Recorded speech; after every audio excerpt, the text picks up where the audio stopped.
ಚಿಂದಿ ಉಡಾಯಿಸೋ ಖಾರ ಬಣ್ಣ ರುಚಿಯನ್ನು ನೀಡುತ್ತದೆ. ಆಚಿ ಮೆಣಸಿನ ಪುಡಿ ಚಿಂದಿ ಉಡಾಯಿಸೋ ಖಾರ ಬಣ್ಣ ರುಚಿ. ಇರಾನ್ನ ಪರಮೋಚ್ಚ ನಾಯಕನ ಹತ್ಯೆ ಸನಿಹವಾಗ್ತಾ ಇದೆಯಾ? ಖಮೇನಿ ಹತ್ಯೆಗೆ ಇಸ್ರೇಲ್ ರೂಪಿಸಿದೆ ಭಾರೀ ಸಂಚು.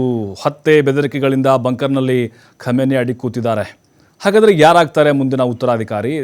ಸರ್ವೋಚ್ಚ ನಾಯಕ ಇವರು ಖಮೇನಿ, ಅಯತುಲ್ಲಾ ಖಮೇನಿ ಅವರು, ಇರಾನ್ದು. ಈಗ ಅವ್ರ ಜೀವದ ಮೇಲೆ ನಂಬಿಕೆ ಇಲ್ಲ ಅಂತ ಅನ್ನಿಸ್ತಾ ಇದೆ. ಯಾಕಂದರೆ ಅವರೇ ಒಂದು ರೀತಿ ಆ ಆಯಾಮದಲ್ಲೇ ಮಾತಾಡ್ತಾ ಇದ್ದಾರೆ. ಇಸ್ರೇಲ್ ಈಗ ಆ ಒಂದು ಸುಳಿವನ್ನು ಬಿಟ್ಕೊಟ್ಟಿದೆ ಅಲ್ವಾ?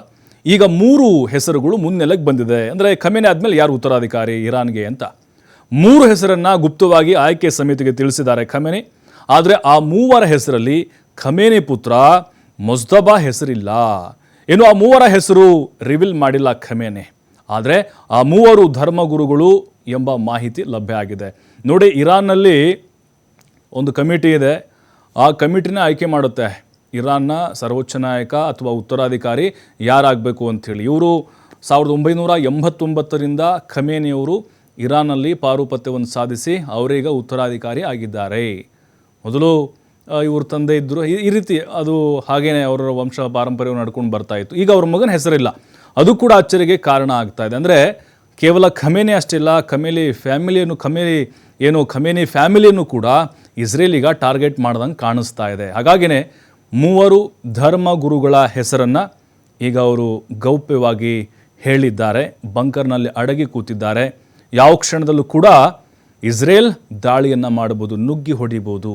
ಇಸ್ರೇಲ್ ಅಧ್ಯಕ್ಷ ಹೇಳಿದ್ರಲ್ವ, ಇಸ್ರೇಲ್ ಪ್ರಧಾನಿ ಹೇಳಿದರು ಬೆಂಜಮಿನ್ ನೇತನ್ಯಾಹು, ಖಮೇನಿನ ನಾವು ಮುಗಿಸಿದ್ರೆ ಎಲ್ಲದಕ್ಕೂ ಕೂಡ ಫುಲ್ ಸ್ಟಾಪ್ ಬಿದ್ದಂಗೆ.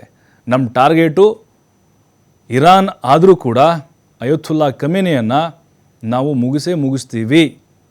ಅದಾದ ಮೇಲೆ ಈ ಪರಮಾಣು ಬಾಂಬು ಅವ್ರೇನು ರೆಡಿ ಮಾಡ್ತಾ ಇದ್ದಾರೆ ಎಲ್ಲದಕ್ಕೂ ಕೂಡ ತೆರೆ ಬೀಳುತ್ತೆ ಅಂತ ನೇರವಾಗಿ ವಾರ್ನ್ ಮಾಡಿದ್ದಾರೆ ಬೆಂಜಮಿನ್ ನೇತನ್ಯಾಹು. ಹಾಗಾಗಿನೇ ಸ್ವತಃ ಖಮೇನಿಗೂ ಕೂಡ ನಂಬಿಕೆ ಇಲ್ಲ, ನಾನು ಬದುಕುಳಿತೀನಿ ಅಂಥೇಳಿ. ಯಾಕಂದರೆ ಇಸ್ರೇಲ್ ಶಪಥವನ್ನು ಮಾಡಿಬಿಟ್ಟಿದೆ, ಎಲ್ಲೇ ಇದ್ದರೂ ಕೂಡ ಹುಡುಕಿ ಅವರನ್ನು ನಾವು ಹತ್ಯೆಗೈತೀವಿ ಅಂಥೇಳಿ. ಯಾಕಂತ ಹೇಳಿದ್ರೆ ಈಗಾಗಲೇ ಅನೇಕ ಧರ್ಮಗುರುಗಳಾಗಿರ್ಬೋದು, ಸೇನಾ ಕಮಾಂಡರ್ಗಳಾಗಿರ್ಬೋದು, ಪರಮಾಣು ತಜ್ಞರಾಗಿರ್ಬೋದು, ಮೇನ್ ಯಾರ್ಯಾರಿದ್ರಲ್ವ ಆತನ ಖಮೇನಿ ಬಲಗೈ ಬಂಟರು ಆ ಕಡೆ ಈ ಕಡೆ ಅವರೆಲ್ಲರನ್ನೂ ಕೂಡ ಇಸ್ರೇಲ್ ಹೊಡೆದುರುಳಿಸಿದೆ.